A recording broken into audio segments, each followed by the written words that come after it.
ปิดม่าน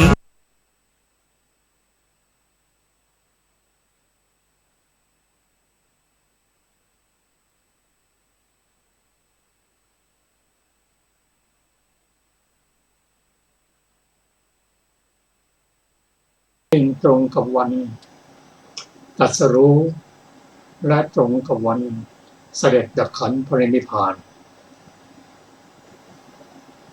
ขอนอบน้อมแด่พระผู้มีพระเจ้าพระองค์นั้นซึ่งเป็นผู้ไกลจากกิเลสตรัสรู้ชอบได้โดยพระองค์เองวันนี้เราได้นำคำสอนของพระองค์มาศึกษากันคำสอนของพระองค์ที่จะมาศึกษากันวันนี้เป็นพระสูตรที่ชื่อว่าอาตีตนาคตปัจจุบันนสูตรที่สองซึ่งเราได้ศึกษากันเมื่อวานนี้แล้ววันนี้ก็จะต่อมาทบทวนสักนิดแล้วก็จะไปถึงหัวข้อ38พระสูตรนี้ว่าด้วยความเป็นทุกข์แห่งขันธ์ห้าในสามการก็คือปัจจุบันการอดีตการและอนาคตการพระสูตรนี้พระองค์ตรัสกับภิกษุว่ารูปที่เป็นอดีตรูปที่เป็นอนาคตเป็นทุกข์จะกล่าวถึงรูปที่เป็นปัจจุบันไปใหญ่เล่าคำว่ารูปนั่นก็คือร่างกายของเราที่เป็นไปในอดีตปัจจุบันและอนาคตจะอยู่ใกล้หรือไกลจะหยาบหรือละเอียดจะเร็วหรือประณีตก็ตามย่อมแปรเปลี่ยนไปทุกขณะเราจะรู้หรือไม่รู้ก็ตามโรคก็แปรเปลี่ยนไปทุกขณะในปัจจุบันนี้ก็เช่นเดียวกันรูปในปัจจุบันจะเหมือนรูปที่ผ่านไปหรือจะมาก็ไม่ได้เพราะฉะนั้นรองตรัสว่าอริยสาวกผู้ได้สดับแล้วหมายถึงพระอริยบุคคลท่านเห็นการแปรเปลี่ยนของรูปความไม่แน่นอนของรูปทั้งอดีตปัจจุบันอนาคตท่านจึงเป็นผู้ที่ไม่อะไรในรูปแม้ในรูปที่ผ่านไปไม่เพลิดเพลินในรูปที่จะมาในข้างหน้าย่อมเป็นผู้ปฏิบัติศึกษาธรรมะให้เห็นถึงความเป็นอนิจจังทุกขังอนัตตาปฏิบัติไปจนเกิดความเบื่อหน่ายคลายกำหนัดเพื่อความดับแห่งรูปในปัจจุบันถ้ารูปในปัจจุบันดับรูปในอนาคตก็ไม่มีเวทนาที่เป็นอดีตเวทนาที่เป็นอนาคตเป็นทุกข์แม้สัญญาที่เป็นอดีตสัญญาเป็นอนาคตทั้งหมดนั้นเป็นทุกข์ทั้งสิ้นจะกล่าวถึงวิญญาณที่เป็นปัจจุบันไปใหญ่อริยสาวกผู้ได้สดับแล้วเห็นอยู่อย่างนี้ย่อมไม่มีความอะไรไม่มีความอะไรในวิญญาณในอดีตเพราะไม่ว่าวิญญาณในอดีตหรือปัจจุบันก็เป็นทุกข์ทั้งสิ้นไม่เพลิดเพลินในวิญญาณในอนาคตเป็นผู้ปฏิบัติเพื่อความเบื่อหน่ายเพื่อคลายกำหนัดเพื่อความดับวิญญาณที่เป็นปัจจุบันอันนี้เป็นอาตีตนาคตปัจจุบันนสูตรที่สองเราจะมาศึกษากันต่อขอเชิญอาจารย์สุรภาครับสวัสดีค่ะท่านผู้ฟังทุกท่านอตีตานาคตปัจจุบันนสูตรที่สามว่าด้วยความเป็นอนัตตาแห่งขันธ์ห้าในสามการกรุงสาวัตถีหน้าที่นั้นแล ดูก่อนภิกษุทั้งหลาย รูปที่เป็นอดีต รูปที่เป็นอนาคตเป็นอนัตตาจะกล่าวถึงรูปที่เป็นปัจจุบันไปใหญ่เล่าดูก่อนภิกษุทั้งหลายอริยสาวกผู้ได้สดับแล้วเห็นอยู่อย่างนี้ย่อมเป็นผู้ไม่มีความอาลัยในรูปที่เป็นอดีตไม่เพลิดเพลินในรูปที่เป็นอนาคตย่อมเป็นผู้ปฏิบัติเพื่อความเบื่อหน่ายเพื่อคลายกำหนัดเพื่อความดับรูปที่เป็นปัจจุบันเวทนาที่เป็นอดีตเวทนาที่เป็นอนาคตเป็นอนัตตาสัญญาที่เป็นอดีตสัญญาที่เป็นอนาคตเป็นอนัตตาสังขารที่เป็นอดีตสังขารที่เป็นอนาคตเป็นอนัตตาวิญญาณที่เป็นอดีตวิญญาณที่เป็นอนาคตเป็นอนัตตาจะกล่าวถึงวิญญาณที่เป็นปัจจุบันไปใหญ่เล่าดูก่อนภิกษุทั้งหลายอริยสาวกผู้ได้สดับแล้วเห็นอยู่อย่างนี้ย่อมเป็นผู้ไม่มีความอาลัยในวิญญาณที่เป็นอดีตไม่เพลิดเพลินวิญญาณที่เป็นอนาคตย่อมเป็นผู้ปฏิบัติเพื่อความเบื่อหน่ายเพื่อคลายกำหนัดเพื่อความดับวิญญาณที่เป็นปัจจุบันจบอติตานาคตะปัจจุบันสูตรที่3อัตถกถาในสูตรที่2และสูตรที่11พระผู้มีพระภาคเจ้าตรัสตามอัธยาศัยของบุคคลเห็นปานนั้นแลให้พิเศษออกไปด้วยบทว่าทุกขังอนัตตาดังนี้ท่านผู้ฟังที่เคารพครับอาติตานาคตะปัจจุบันสูตรที่3ว่าด้วยความเป็นอนัตตาแห่งขันธ์5ใน3การในธรรมนิยามกล่าวไว้ว่าถึงแม้พระพุทธเจ้าไม่อุบัติขึ้นแต่ความเป็น อนิจจังทุกขังอนัตตาก็จะมีอยู่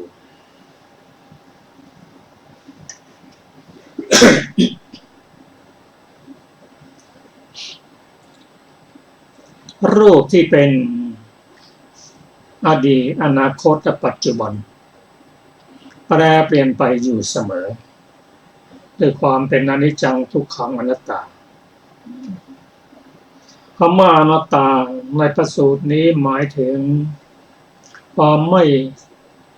ใช่ตัวไม่ใช่ตนความไม่มีอำนาจความหาแก่นสามสาระมิได้เราไม่สามารถที่จะไปบังคับบัญชารูปว่าจงเป็นอย่างนี้เถิดขอรูปของเราจงเป็นเหมือนอดีตเถิดเราไม่สามารถจะทำได้ผู้เป็นอริยบุคคลท่านเห็นอย่างนี้ย่อมไม่อะไรในรูปที่เป็นอดีตเช่นรูปที่ถ่ายไว้เมื่อ 4-5 ปีก่อนกับรูปปัจจุบัน มันแตกต่างกันนั่นไม่อะไรในรูปที่เป็นอดีตและไม่อะไรในรูปในปัจจุบันแม้รูปที่เป็นอนาคตที่จะมาถึงนั้นคำว่าอดีตเป็นอดีตใกล้ก็ได้อดีตไกลก็ได้แม้เป็นปัจจุบันปัจจุบันก็มีการแปรเปลี่ยนในอนาคตใกล้หรืออนาคตไกลก็เหมือนกันพระสงฆ์ผู้เป็นอริยบุคคลท่านไม่อะไรไม่ติดใจในรูป ทั้ง3การเพราะความเป็นอนิจจังทุกขังอนัตตาของรูปของเวทนา ของสัญญาสังขารและวิญญาณเราไม่สามารถที่จะอาศัยได้พึ่งได้มีการแปรเปลี่ยนไปอยู่ตลอดเวลาในความเป็นอนิจจังคือตั้งอยู่ไม่ได้ทุกขังก็ทนอยู่ไม่ได้ มีความทุกข์เมื่อขันธ์ห้าแปรเปลี่ยนไปไม่สามารถที่จะแก้ไขได้เพราะขันธ์ห้านั้นอาศัยปัจจัยปรุงแต่งเราไม่มีอำนาจเป็นอนัตตาเพราะประกอบปัจจัยเกิดขึ้นถ้าพระสูตรสุดนี้เราจะน้อมนำมาศึกษา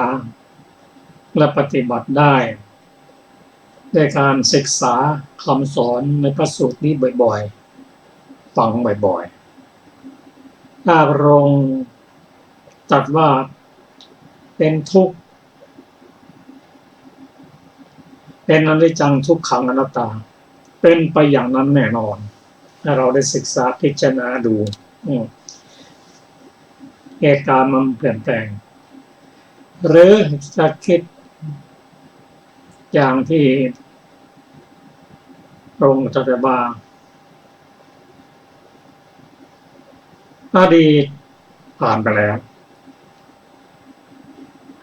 อนาคตยังมาไม่ถึง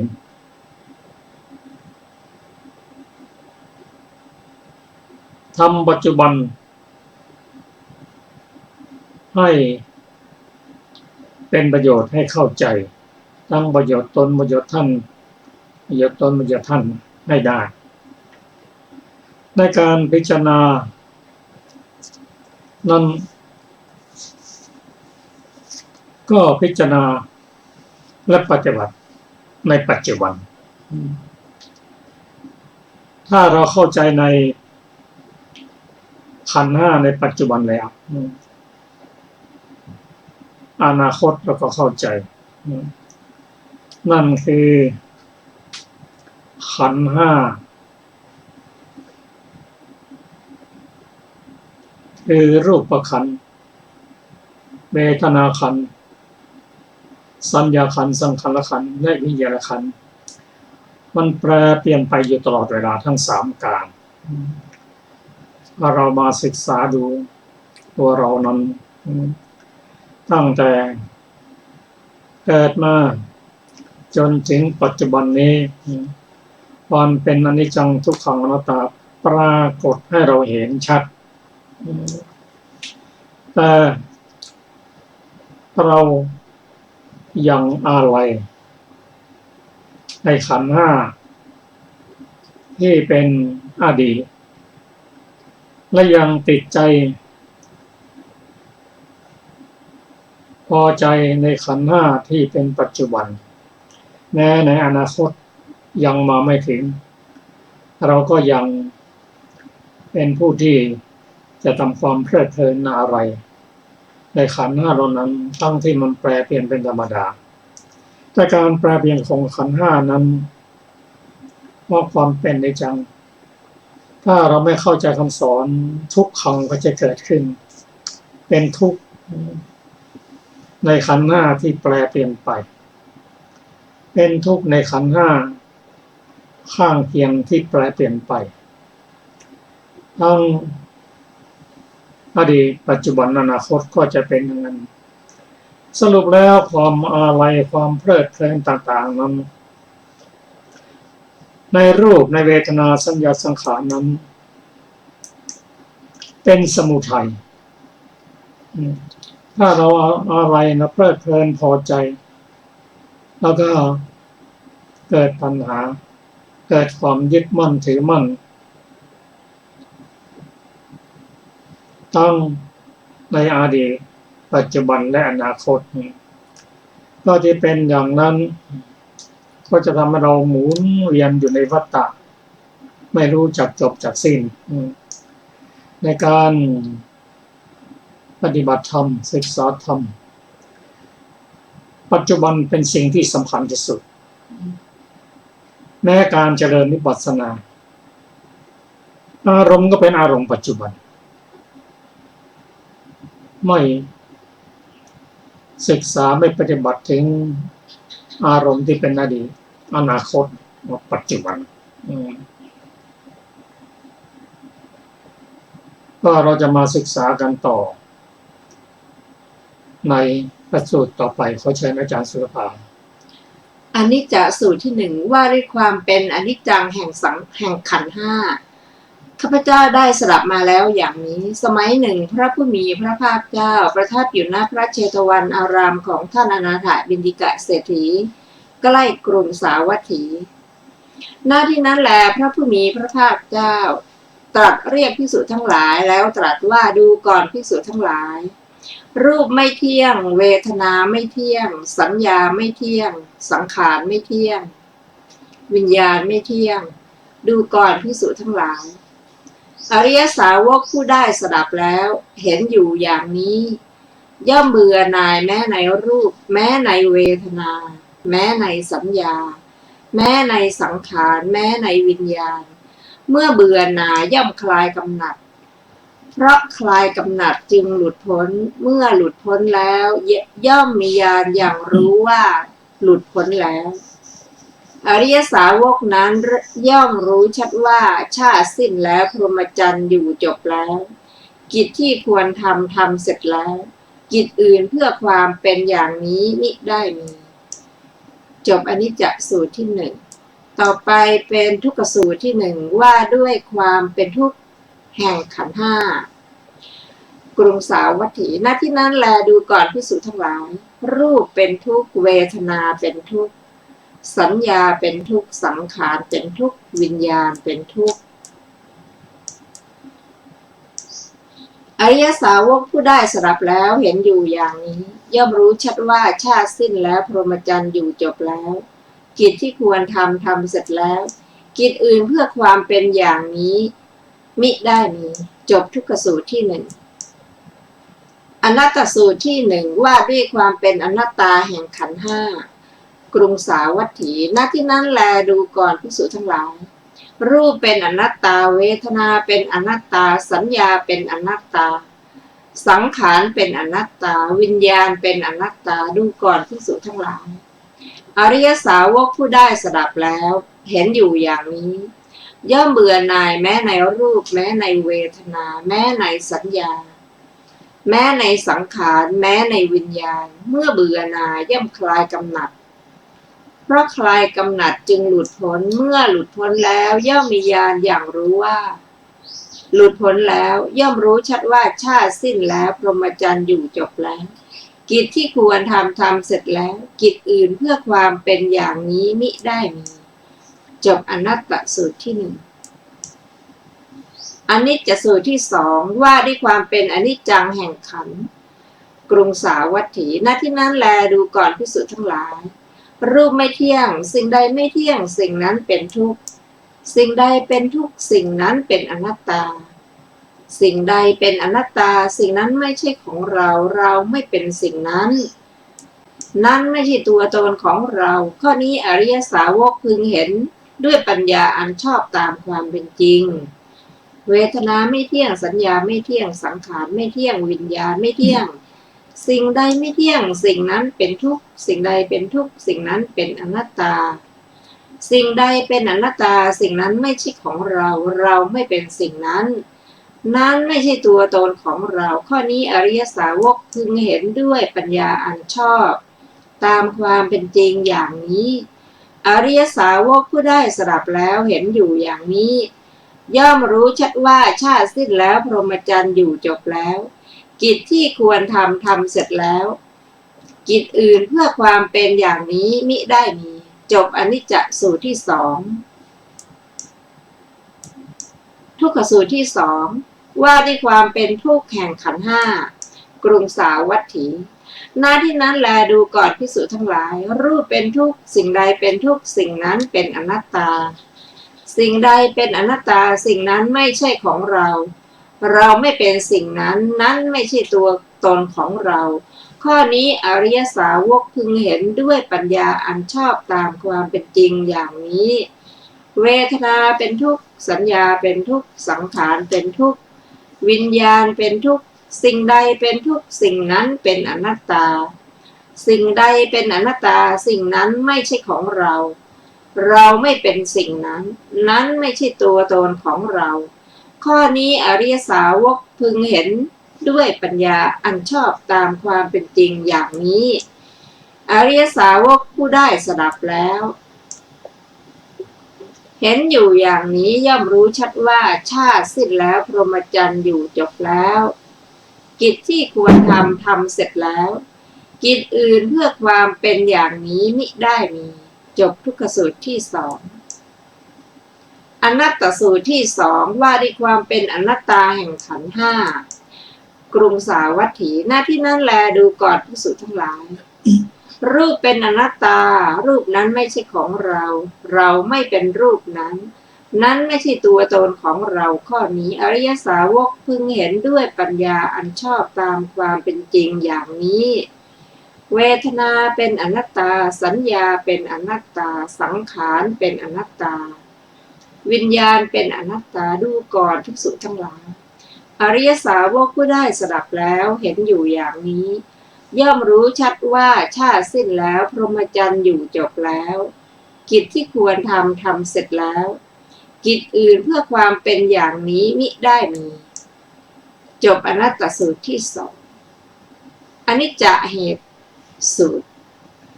ว่าด้วยความเป็นอนิจจังแห่งเหตุปัจจัยกรุงสาวัตถีหน้าที่นั้นแลดูก่อนภิกษุทั้งหลายรูปไม่เที่ยงแม้เหตุปัจจัยที่ให้รูปเกิดขึ้นก็ไม่เที่ยงดูก่อนภิกษุทั้งหลายรูปที่เกิดจากสิ่งที่ไม่เที่ยงที่ไหนจักเที่ยงเล่าเวทนาไม่เที่ยงสัญญาไม่เที่ยงสังขารไม่เที่ยงวิญญาณไม่เที่ยงแม้เหตุปัจจัยที่ให้วิญญาณเกิดขึ้นก็ไม่เที่ยงดูก่อนภิกษุทั้งหลายวิญญาณที่เกิดจากสิ่งไม่เที่ยงที่ไหนจะเที่ยงเล่าอริยสาวกผู้ได้สดับแล้วเห็นอยู่อย่างนี้ย่อมรู้ชัดว่าชาติสิ้นแล้วพรหมจรรย์อยู่จบแล้วกิจที่ควรทำเสร็จแล้วกิจอื่นเพื่อความเป็นอย่างนี้มิได้จบอนิจจเหตุสูตรทุกขเหตุสูตรว่าด้วยความเป็นทุกข์แห่งเหตุปัจจัยกรุงสาวัตถีหน้าที่นั้นแลดูก่อนภิกษุทั้งหลายรูปเป็นทุกข์แม้เหตุปัจจัยที่ให้เกิดรูปขออภัยแม้เหตุปัจจัยที่ให้รูปเกิดขึ้นก็เป็นทุกข์ดูก่อนภิกษุทั้งหลายรูปที่เกิดจากสิ่งที่เป็นทุกข์ที่ไหนจะเป็นสุขเล่าเวทนาเป็นทุกข์สัญญาเป็นทุกข์สังขารเป็นทุกข์วิญญาณเป็นทุกข์แม้เหตุปัจจัยที่ให้วิญญาณเกิดขึ้นก็เป็นทุกข์ดูก่อนภิกษุทั้งหลายวิญญาณที่เกิดจากสิ่งที่เป็นทุกข์ที่ไหนจักเป็นสุขเล่าอริยสาวกผู้ได้สดับแล้วเห็นอยู่อย่างนี้ย่อมรู้ชัดว่าชาติสิ้นแล้วพรหมจรรย์อยู่จบแล้วกิจที่ควรทำเสร็จแล้วกิจอื่นเพื่อความเป็นอย่างนี้มิได้มีจบทุกขเหตุสูตรอนัตตเหตุสูตรว่าด้วยความเป็นอนัตตาแห่งเหตุปัจจัยกรุงสาวัตถีณที่นั้นแลดูก่อนภิกษุทั้งหลายรูปเป็นอนัตตาแม้เหตุปัจจัยที่ให้รูปเกิดขึ้นก็เป็นอนัตตาดูก่อนภิกษุทั้งหลายรูปเกิดจากสิ่งที่เป็นอนัตตาที่ไหนจักเป็นอัตตาเล่าเวทนาเป็นอนัตตาสัญญาเป็นอนัตตาสังขารเป็นอนัตตาวิญญาณเป็นอนัตตาแม้เหตุปัจจัยที่ให้วิญญาณเกิดขึ้นก็เป็นอนัตตาดูก่อนภิกษุทั้งหลายวิญญาณที่เกิดจากสิ่งที่เป็นอนัตตาที่ไหนจักเป็นอัตตาเล่าอริยสาวกผู้ได้สดับแล้วเห็นอยู่อย่างนี้ย่อมรู้ชัดว่าชาติสิ้นแล้วพรหมจรรย์อยู่จบแล้วกิจที่ควรทำเสร็จแล้วกิจอื่นเพื่อความเป็นอย่างนี้มิได้มีจบอนัตตเหตุสูตร ต่อไปอานันทสูตรว่าด้วยความดับแห่งขันธ์ห้ากรุงสาวัตถีในอาราม ครั้งนั้นแลท่านพระอานนท์เข้าเฝ้าพระผู้มีพระภาคเจ้าถึงที่ประทับถวายอภิวาทพระผู้มีพระภาคเจ้าแล้วนั่งหน้าที่ควรส่วนข้างหนึ่งแล้วได้ทูลถามพระผู้มีพระภาคเจ้าว่าข้าแต่พระองค์ผู้เจริญความดับเรียกว่านิโรธความดับแห่งธรรมเหล่าไหนแลเรียกว่านิโรธพระผู้มีพระภาคเจ้าตรัสว่าดูก่อนอานนท์รูปแลเป็นของไม่เที่ยงอันปัจจัยปรุงแต่งอาศัยปัจจัยเกิดขึ้นมีความสิ้นไปเป็นธรรมดามีความเสื่อมไปเป็นธรรมดามีความคลายไปเป็นธรรมดามีความดับไปเป็นธรรมดาความดับแห่งรูปนั้นเรียกว่านิโรธเวทนาไม่เที่ยงสัญญาไม่เที่ยงสังขารไม่เที่ยงวิญญาณไม่เที่ยงอันปัจจัยปรุงแต่งอาศัยปัจจัยเกิดขึ้นมีความสิ้นไปเป็นธรรมดามีความเสื่อมไปเป็นธรรมดามีความคลายไปเป็นธรรมดามีความดับไปเป็นธรรมดาความดับแห่งวิญญาณนั้นเรียกว่านิโรธดูก่อนอานนท์ความดับแห่งธรรมเหล่านี้แลเรียกว่านิโรธจบอานันทสูตรและจบอนิจจวรรคที่2อรรถกถาอานันทสูตรที่10พระสูตรสุดท้ายในอนิจจวรรคเป็นไปด้วยอำนาจคำถามบทที่เหลือพระองค์ทรงแสดงด้วยอำนาจแห่งผู้มีปัญญาตรัสรู้โดยประการนั้นๆจบนะอรรถกถาอนิจจวรรคที่2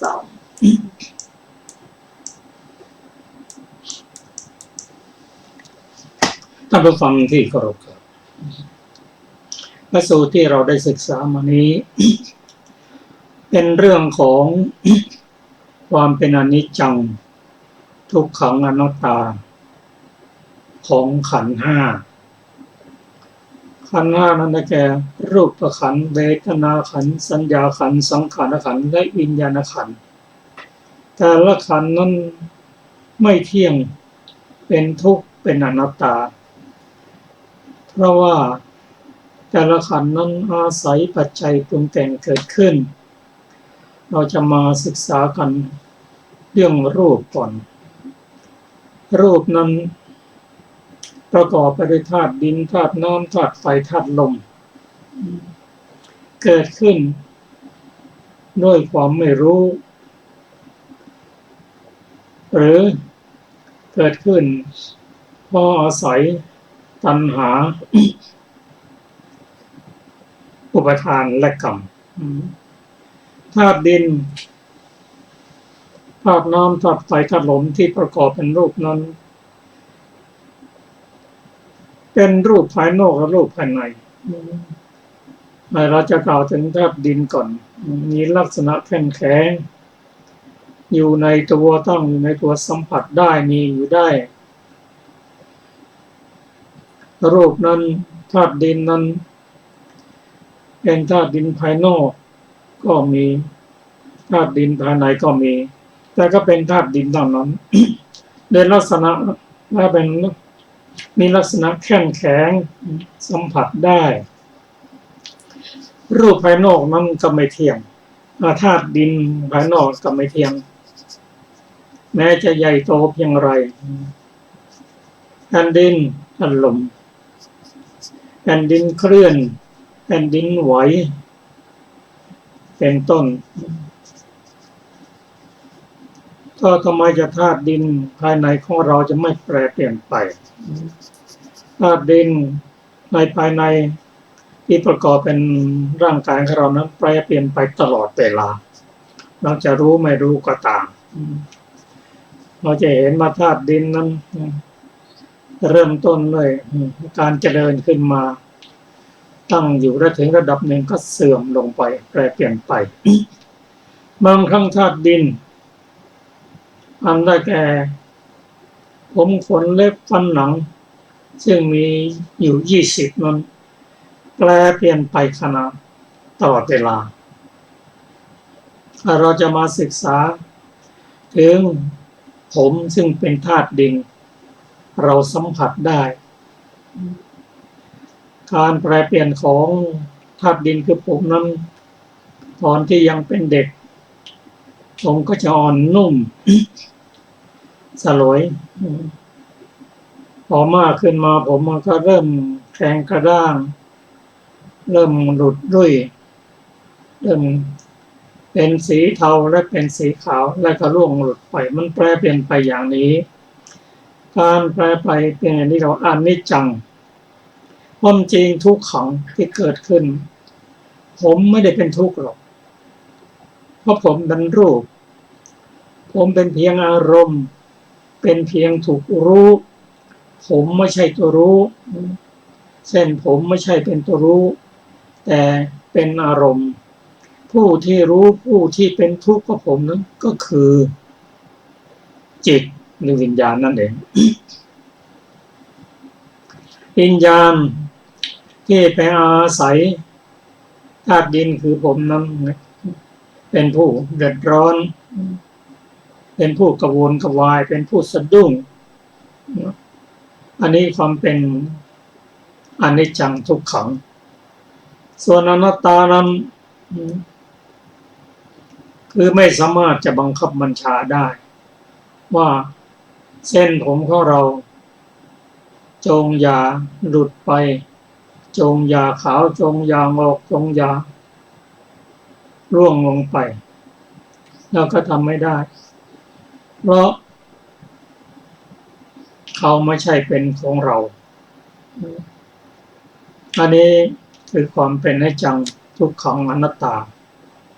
ของธาตุดินแต่ความจริงเส้นผมนั้นที่เราสัมผัสได้นั้นเป็นธาตุดินแต่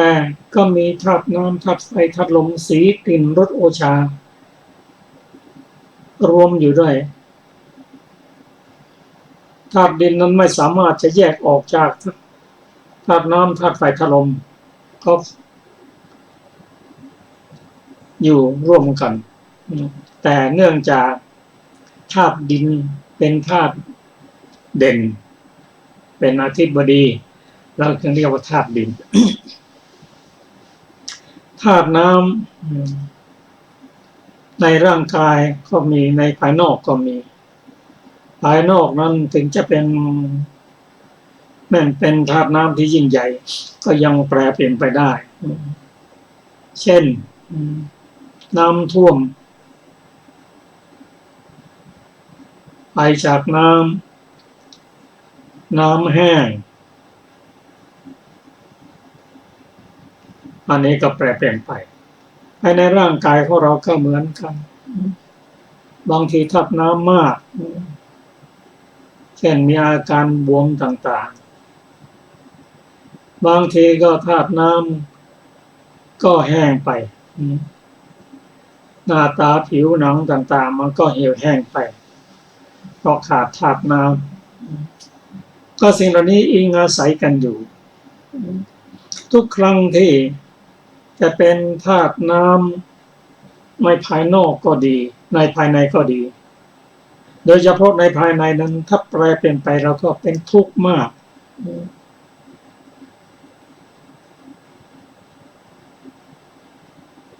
น้ำธาตุน้ำก็แต่ยกตัวอย่างเช่นเลือดเนี่ยถ้าเลือดเกิดเป็นโรคขึ้นมาเราก็เป็นทุกข์เลือดน้อยก็เป็นทุกข์ไม่สามารถจะเกาะกลุ่มกันอยู่เส้นเลือดแตกเราก็เป็นทุกข์เราจะไปแก้ไขยังไงก็เป็นไปตามหลักก็เกิดขึ้นตั้งอยู่แล้วก็แตกสลายไปนี้เป็นลักษณะประการหนึ่งของรูปแตกทำลายไปในที่สุดธาตุน้ำก็เช่นเดียวกันธาตุไฟธาตุลมก็นัยยะเดียวกันนะครับทั้งภายนอกภายในมีการเปลี่ยนแปลงธาตุไฟภายนอกเกิดไฟไหม้ป่า ภายในร่างกายก็เผาผลาญร่างกายให้เหี่ยวแห้งไปทำลายไปในที่สุดทำให้เป็นไข้ทำให้ร้อนรุ่มธาตุลมก็เหมือนกันลมภายนอกย่อมพัดเอาบ้านเอานิคมต่างๆให้หายไปในภายในก็เช่นเดียวกันธาตุลมในภายในแปรเปลี่ยนไปตลอดเวลาธาตุลมภายในได้แก่อะไรได้แก่พัดลมที่พัดขึ้นข้างบนลงไปข้างล่างลมในท้องลมในลำไส้และลมพัดทั่วสารพางกายสิ่งใดมันแปรเปลี่ยนไปถ้าไม่ทำงานเป็นปกติก็เป็นทุกข์ธาตุลมไม่ทุกข์หรอกแต่คนจิตนะทุกข์จิตวิญญาณนะทุกข์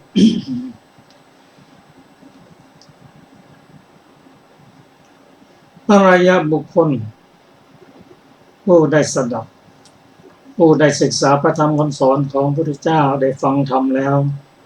ก็เห็นความเป็นอนิจจังทุกขังของขันธ์ห้าว่าขันธ์ห้านั้นเป็นของชั่วคราวขันธ์ห้าไม่ใช่เป็นของเราขันธ์ห้าไม่ใช่เป็นเรา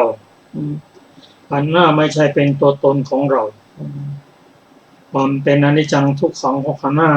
เกิดขึ้นเป็นธรรมดาเพราะอาศัยปัจจัยท่านได้ศึกษาอย่างนี้ปฏิบัติอย่างนี้เจริญศีลสมาธิจนระลึกชาติได้หลายชาติเห็นความเวียนเกิดเวียนตายของขันธ์ห้าบางครั้งก็เป็นสัตว์เดรัจฉานบางครั้งก็เป็นเปรตอยู่ในอบายบางครั้งก็เป็นมนุษย์ชั้นดีมนุษย์ชั้นเลวบางครั้งก็เป็นเทวดาหมุนกันระลึกชาติอย่างนี้ท่านเห็นตลอดสายอย่างนี้เห็นความเป็นอนิจจังทุกขังอนัตตาหวังไม่ได้ว่ารูปของเราจงเป็นอย่างนี้ขันธ์หน้าของเราจงเป็นอย่างนี้หวังไม่ได้ขอให้เราจงเป็นมนุษย์มีความสุขอย่างนี้ทุกชาติหวังไม่ได้ เพราะอะไรเพราะตราบใดที่ยังไม่ได้เป็นพระโสดาบันความเสี่ยงที่จะเป็นอบายย่อมมีได้แม้พระเจ้าจักรพรรดิก็ยังไม่พ้นจากอบายแม้พรหมต่างๆถ้าสิ้นอายุแล้วก็ยังไม่พ้นจากอบายทั้งนี้เพราะอะไรมันกล่าวว่าปุถุชนผู้ไม่ได้สดับยังไม่สามารถจะปิดอบายได้ ผู้ปิดอบายได้ก็คือพระอริยบุคคลมีพระโสดาบันเป็นต้น เพราะฉะนั้นท่านจึงศึกษาปฏิบัติในการเจริญศีลเจริญจิตประกอบด้วยสติเป็นผู้ที่เจริญสมาธิแล้วสามารถที่จะกดข่มนิวรณ์ห้าได้ปฏิบัติด้านเจริญวิปัสสนาปัตนาศีลสมาธิปัญญาจากโลกิยะเป็นโลกุตละเป็นอธิศีลอธิจิตอธิปัญญาจนสามารถเห็นความเป็นอนิจจังทุกขังอนัตตาเห็นโทษเห็นภัยด้วยการน้อมนำคำสอนมาปฏิบัติเริ่มตั้งแต่เจริญสมาธิแล้วก็ปัญญาก็จะเกิดขึ้นระดับของสมาธิและของฌานนั้นได้เห็นความไม่เที่ยงเป็นทุกข์เป็นอนัตตาเห็นความเกิดดับของรูปของนามเห็นภัยของรูปของนามคำว่าภัยนั้นก็คืออนิจจังทุกขังอนัตตานั่นแหละท่านก็มาปฏิบัติอย่างนี้ ในการเจริญสมาธิเจริญสติปัฏฐานในพิจารณาเห็นโลกคือตัวเองชีวิตร่างกายของตัวเองพิจารณาอยู่อย่างนี้ด้วยการเจริญสมาธิซึ่งพระพุทธเจ้าตรัสว่าภิกษุทั้งหลายเธอจงเจริญสมาธิเถิดเมื่อจิตของเธอตั้งมั่นแล้วเธอจะเห็นความเป็นจริงของชีวิตร่างกายว่าเป็นอนิจจังทุกขังอนัตตาเห็นโทษเห็นการเวียนเกิดเป็นตายอย่างนี้ก็เจริญด้านสติปัฏฐานพิจารณาชีวิตร่างกายหรือพิจารณากายเวทนาจิตและธรรมพิจารณารูปและนามนั่นแหละรูปก็ได้แก่ร่างกายอันประกอบด้วยธาตุดินธาตุน้ำธาตุไฟธาตุลมนามก็ได้แก่เวทนาสัญญาสังขารขันธ์และวิญญาณขันธ์นี่เป็นนามขันธ์สี่รวมกับรูปก็เป็นขันธ์ห้าขันธ์ห้าที่เป็นอดีตเป็นอนาคตแม้ปัจจุบันก็ไม่เที่ยงมีการเกิดดับเป็นธรรมดารูปนั้นก็มีการเกิดดับนามก็มีการเกิดดับนามนั้นเกิดดับได้17 ขณะรูปก็ดับไปขณะหนึ่งนี่คือการแปรเปลี่ยนไปของรูปและนามเราจะคิดได้หรือว่าความเป็นอนิจจังความแปรเปลี่ยนไปของกระดูกยกตัวอย่างเช่นฟันเป็นต้นนี่มันในสึกอยู่ทุกวันเปลี่ยนไปอยู่ทุกวันแม้ผิวหนังของเราก็หลุดไปทุกวันขนของเราก็เกิดขึ้นแล้วร่วงหล่นไปทุกวันเราจะรู้ไม่รู้ก็ตามความแปรเปลี่ยนไปอย่างนี้บางครั้งก็เกิดทุกข์เพราะเกิดในอบายไม่สามารถที่จะทำดังที่ต้องการได้ภิกษุผู้นำธรรมะของพระองค์มาปฏิบัติพิจารณาในการพิจารณาร่างกายเนืองอยู่พิจารณาทุกวันพระประสงค์นั้นท่านมีเวลามีโอกาสท่านสละท่านออกจากเรือนบวชในพุทธศาสนาภิกษุสมัยนั้นท่านเห็นดูอย่างนี้ท่านเบื่อหน่ายเมื่อหน่ายรู้ทุกข์แต่ว่ายังไม่มีหนทางที่จะดับทุกข์เพราะ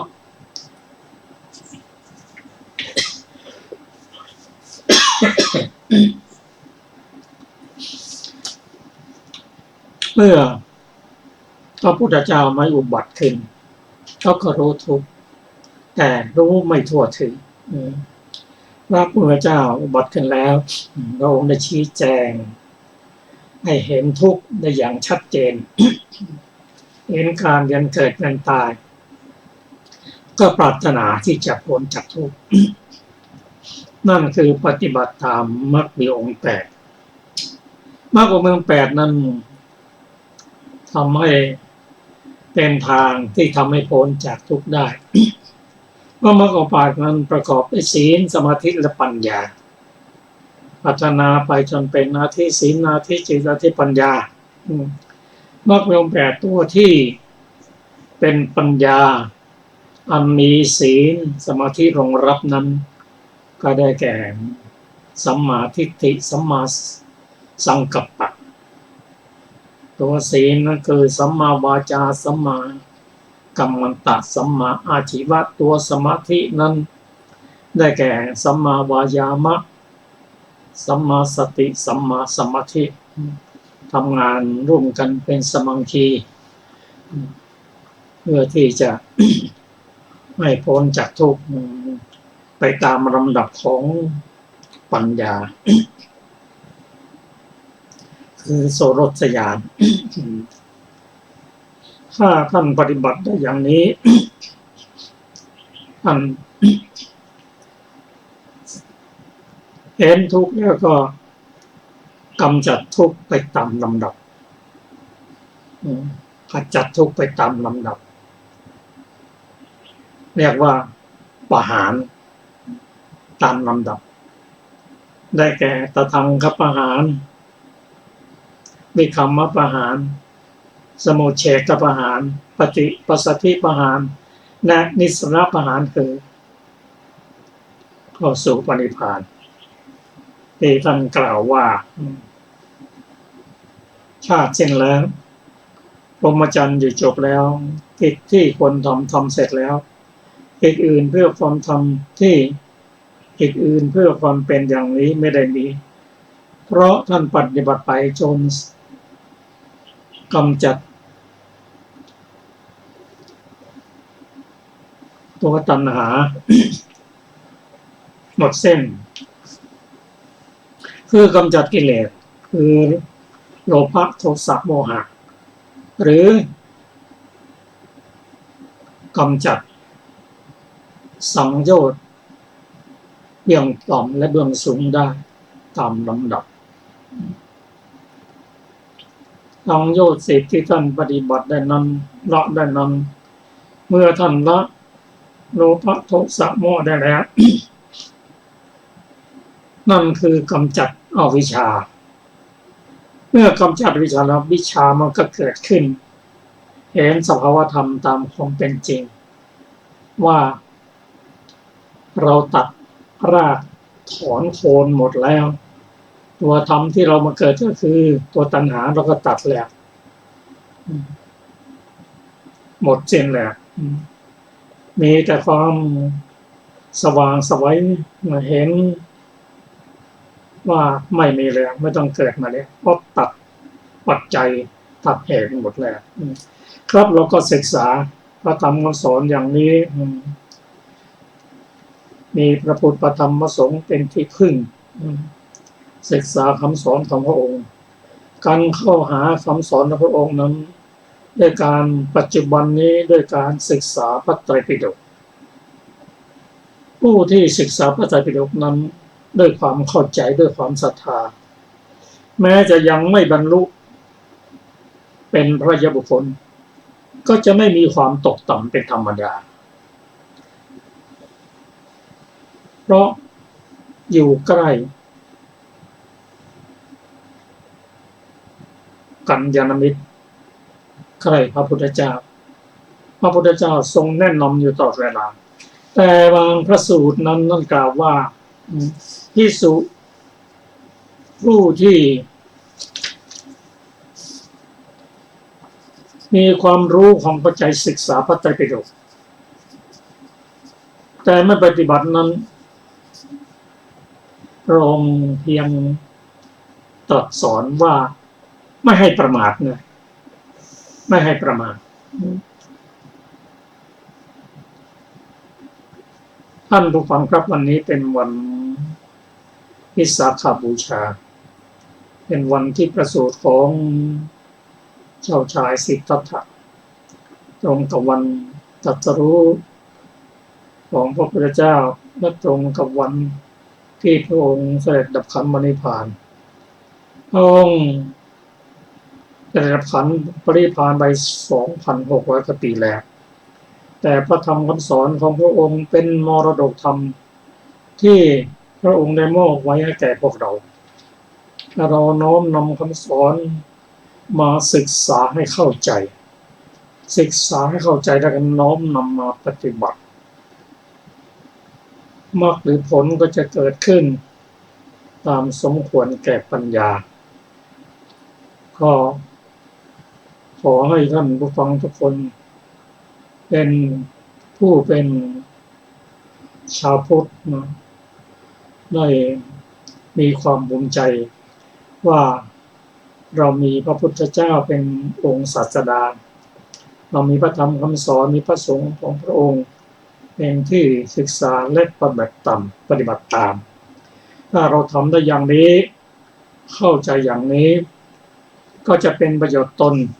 เป็นประโยชน์ท่านทั้งปกป้องพระพุทธศาสนาให้อยู่คู่โลกคู่ประเทศไทยตลอดกาลนาน สำหรับวันนี้นะคะรายการศึกษาธรรมนำสุขก็หมดเวลาลงแล้วนะคะ เราจะพบกันใหม่ในวันศุกร์หน้าค่ะ วันนี้สวัสดีค่ะสวัสดีครับ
ให้จากการฝึกฝนหลงตัวลืมตนไม่พ้นคนพาลกิเลสตัณหา